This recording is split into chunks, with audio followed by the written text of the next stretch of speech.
March 24th has carried edicts, farewells, and acts of conscience across 4 centuries, from imperial legislation to whispered prayers in besieged cathedrals.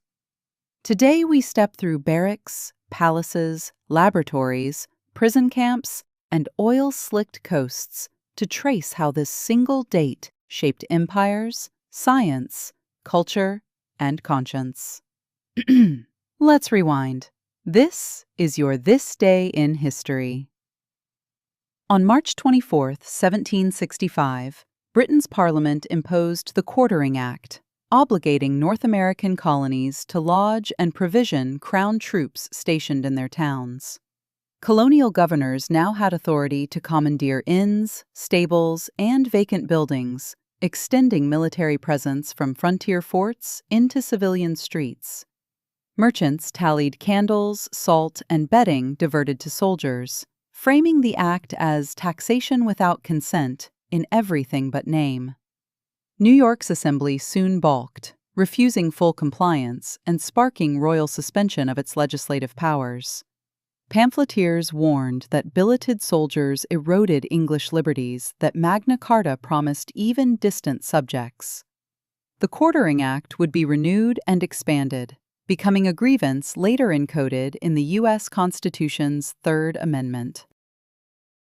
On March 24, 1603, Queen Elizabeth I died at Richmond Palace after 44 years on the English throne, ending the Tudor line. Privy councillors gathered her deathbed witnesses, sealing the chamber while they drafted proclamations to prevent factional panic. Messengers sped north to alert James VI of Scotland, whom Elizabeth had quietly signaled as heir apparent. Londoners draped churches in black and gold, mourning the monarch who had steered them through Armada threats and religious compromise. Courtiers already spoke of a Great Britain, imagining union under the Stuart crown.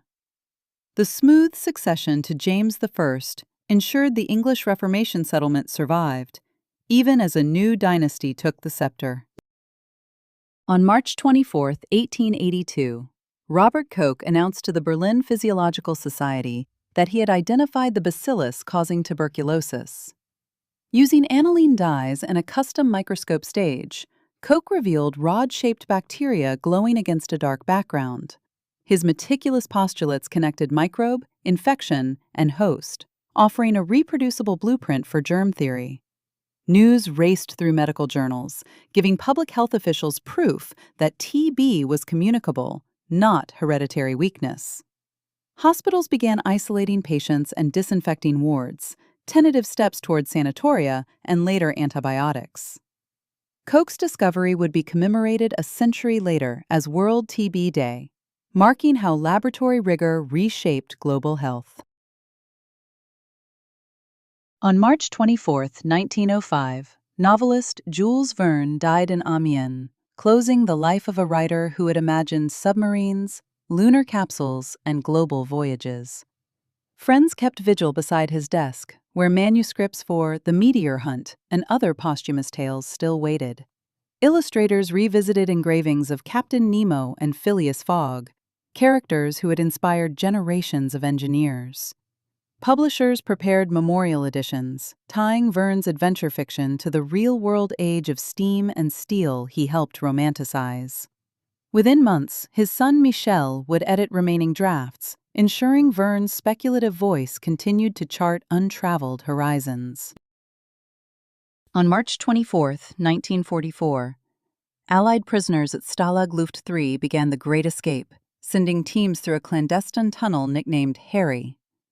For months, they had forged identity papers, stitched civilian coats, and dispersed tunnel sand in their trousers across the compound.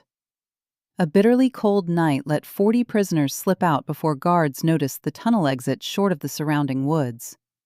Searchlights flared, and before dawn, 76 men had crawled into the Silesian snow, scattering toward rail stations. German patrols, aided by roadblocks and checkpoints, recaptured nearly all escapees within 2 weeks. 50 captured officers were later executed on Hitler's orders, a violation that galvanized Allied outrage. In the camp, the remaining inmates mourned, but also guarded blueprints for future escapes, proving their morale unbroken. Post-war investigators documented each stage of the breakout, transforming the episode into a template of ingenuity and sacrifice. On March 24, 1958, Elvis Presley reported to the U.S. Army in Memphis, trading rhinestone jumpsuits for regulation boots. Fans crowded the induction center, some clutching records as military barbers eyed the famous pompadour. Presley assured reporters he wanted no special treatment, positioning his service as proof he was still a Southern everyman. Within weeks, he was bound for Fort Hood and later Germany, where rehearsals paused and new songs gestated quietly. The draft temporarily cooled rock and roll hysteria, yet anticipation for his return only amplified his celebrity economy. On March 24, 1976, Argentine commanders launched a coup that deposed President Isabel Perón and installed a three-man junta. Tanks ringed Buenos Aires ministries, while radio stations broadcast martial proclamations promising order and economic shock therapy. Jorge Rafael Videla assumed the presidency, backed by Admiral Emilio Massera and Brigadier Orlando Agosti. Security forces compiled lists of unionists, students, and journalists targeted for clandestine detention. Within months, the regime's process of national reorganization suspended Congress, censored the press, and dissolved parties. Families of the disappeared began quiet vigils in city plazas, planting the seeds of the Mothers of the Plaza de Mayo movement. International observers logged human rights abuses that would later fuel truth commissions and trials after democracy returned.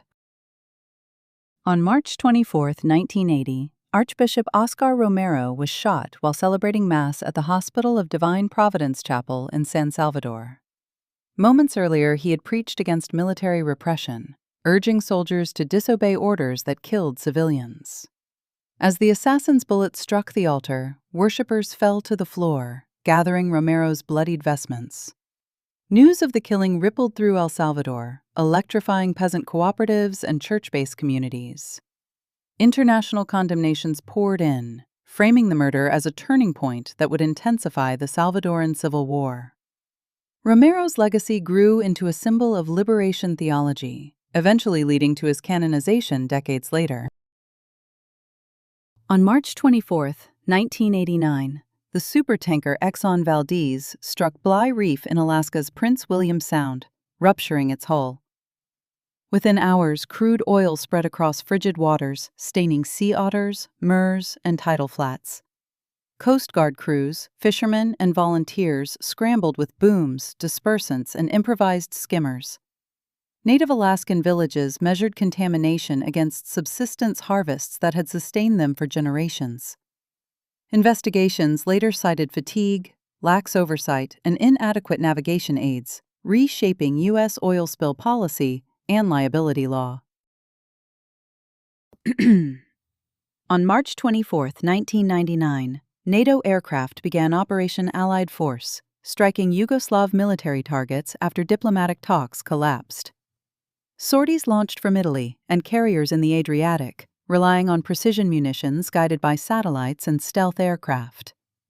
Alliance leaders framed the bombing as an urgent effort to halt Serbian violence against ethnic Albanians in Kosovo. Belgrade endured blackouts and cratered bridges, while refugee columns poured toward Macedonia and Albania. From quartering acts to oil-slicked coasts, March 24th reveals how authority, conscience, and resistance intersect across centuries. Carry these echoes into today, and meet me again when the calendar turns. Until tomorrow, this was This Day in History.